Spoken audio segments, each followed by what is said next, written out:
ചുറ്റിനും നടക്കുന്ന വിഷയങ്ങളിൽ അഭിപ്രായങ്ങൾ പറയുന്നതും പ്രതികരിക്കുന്നതുമെല്ലാം വ്യക്തി സ്വാതന്ത്ര്യം തന്നെയാണ്. എന്നാൽ അത് വ്യക്തി അധിക്ഷേപമായി മാറുന്നത് അല്പം കുഴപ്പം പിടിച്ച കാര്യമാണ്.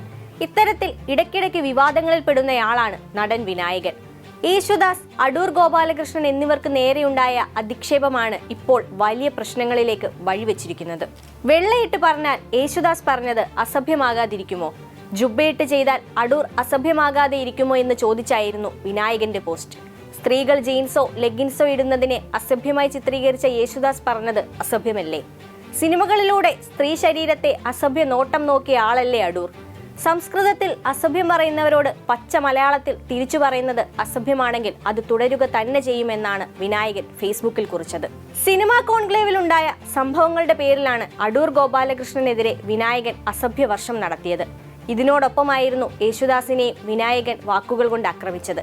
സംഭവം വലിയ വാർത്തയായതോടെ ഒറ്റവാക്കിൽ മാപ്പ് എന്നെഴുതി വിനായകൻ പ്രശ്നം അവസാനിപ്പിക്കാനായി എത്തി.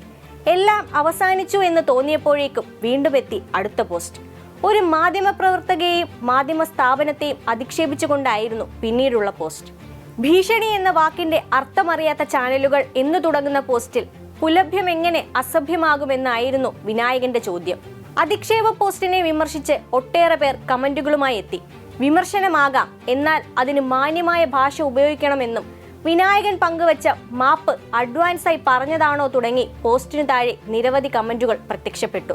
വിനായകന്റെ പരാമർശത്തിൽ പ്രതിഷേധം രേഖപ്പെടുത്തി ഗായകരുടെ കൂട്ടായ്മയായ സമം, ഫെഫ്ക തുടങ്ങിയവരും രംഗത്തെത്തിയിരുന്നു. ഇതിനെല്ലാം പുറമെ ആധുനിക കവിതയെന്ന നിലയ്ക്കാണ് പോസ്റ്റിട്ടതെന്നാണ് വിനായകന്റെ വാദം.